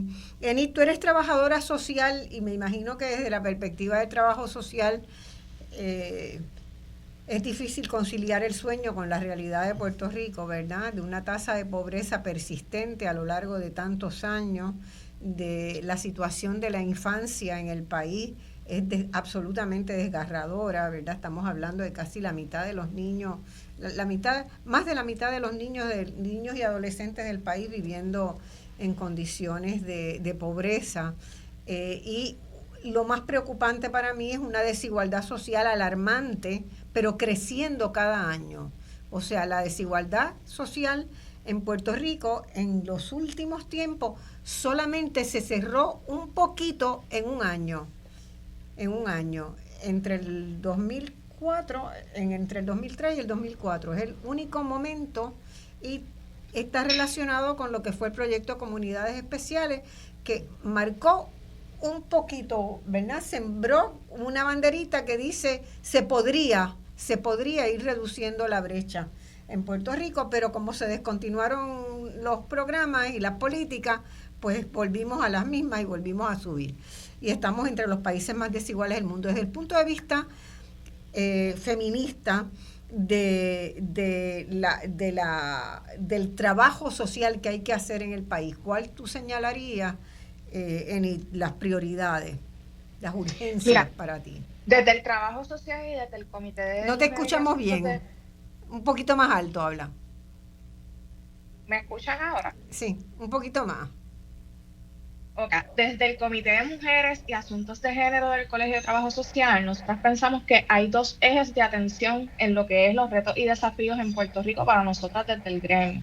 Estamos hablando primero la defensa de nuestra profesión y mejores condiciones laborales para toda la profesión, porque la mayor parte de las personas que ejercen el trabajo social en Puerto Rico son mujeres. Sí. Estamos hablando de nuestra profesión, fue, ¿verdad? Se fundó por mujeres. Pensando que éramos las cuidadoras de las personas en el país. Y el segundo eje de atención... ¿Y qué proporción de los trabajadores sociales son mujeres? ¿80 más? Podría ser más o menos, no tengo una estadística específica, pero somos más de 7,000 profesionales del trabajo social en Puerto Rico. ¿Y cuántas son mujeres, más o menos?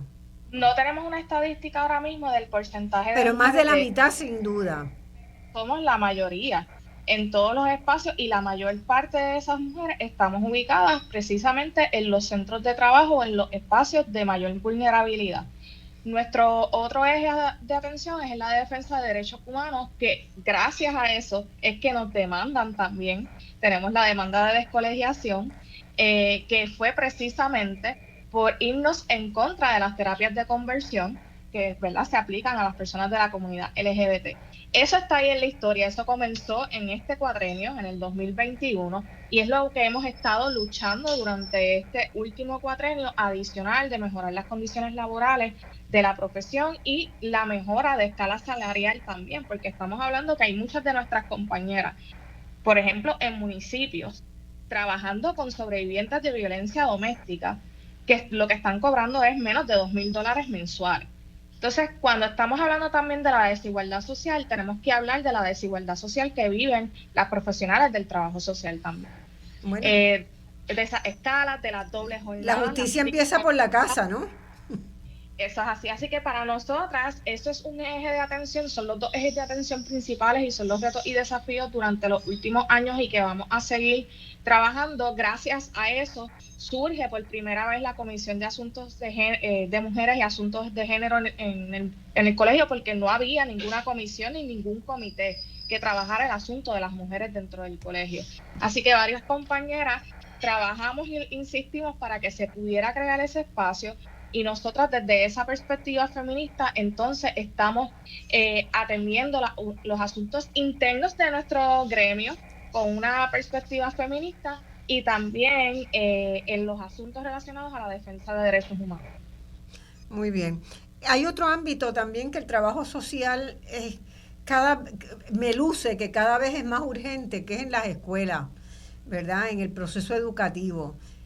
Hay muchos señalamientos de que faltan trabajadores sociales escolares y que la tarea de la educación no se puede realmente llevar adelante con excelencia a menos que eso esté funcionando bien. La mayor parte de nuestras colegas están ubicadas precisamente en el Departamento de Educación, en el Departamento de la Familia, y precisamente el Departamento de Educación es un reto bien grande, no solamente porque no tienen recursos, es que también las profesionales del trabajo social tienen una directora escolar o un director escolar que son quienes le dicen lo que tienen que hacer. Y en muchas ocasiones lo que le dicen no es lo que está atemperado, ni lo que está en los reglamentos, ni lo que está en nuestras leyes, ni lo que está en nuestra política pública. En muchas ocasiones son decisiones personalistas de esa persona que está en ese espacio de dirección, y entonces empiezan también las situaciones de hostigamiento laboral. Y eso lo vemos diariamente en muchos espacios de nuestras escuelas. Así que por eso quienes pagan las consecuencias son los niños. Los niños y las niñas. Son las víctimas de esas luchas absurdas. Cuando miramos ese espacio, por ejemplo, una escuela con una matrícula de 800 niños y que haya una sola trabajadora social, no podemos dar un servicio individualizado, no podemos darle seguimiento a los casos de una manera adecuada porque están constantemente apagando fuego y en muchas ocasiones ni tan siquiera dan abasto. Entonces tenemos compañeras que se tienen que retirar también o por la presión que tienen a nivel emocional. Entonces no estamos logrando, ¿verdad?, hacer el trabajo. Y ocurre también en el Departamento de la Familia, que son las dos agencias de mayor reto para la población en Puerto Rico. Bueno, yo a eso ya estamos para cerrar, tenemos un par de minutos nada más. Quiero añadir también el tema de la vivienda asequible, ¿verdad? Porque particularmente que se ha agudizado en los últimos 5 años. Después del huracán María para acá ha habido realmente problemas muy serios de vivienda que directamente afectan a quienes más necesitan una vivienda segura, que son las mujeres jefas de familia, que en Puerto Rico son una proporción bien alta, ¿verdad?, de las familias del país. Así que la agenda es larga. La agenda es larga. esa situación que describes es precisamente lo que llaman el camino de la escuela a la cárcel, porque las escuelas no tienen los mecanismos para proveer, para atender a sus poblaciones, y es más fácil salir de ellas, de esa niñez, sacándola de la escuela. Así que vemos la violencia sistémica, ¿verdad?, de la que nos habla Vanessa, en función. Bueno, muchas gracias por estar en Voz Alternativa, que no sea la última vez. Vamos a seguir cubriendo este tema. Yo creo que tenemos que declarar este año como un año muy particular de la lucha feminista. Gracias a ti, Elizabeth, por habernos acompañado. Gracias por esa diversidad de gente que has convocado. Magnífico. Bueno, eso es una de las cosas que Voz Alternativa hace. Yo ayer repasando, desde que nació Voz Alternativa, en estos 7 años hemos hecho 49 programas sobre el tema de género. Así que queda una colección muy linda y está disponible en Spotify, y muy pronto van a poder ubicarla muy fácilmente desde un portal de internet que voy a estar inaugurando próximamente. Les aviso la semana que viene. Nos vemos hasta el domingo.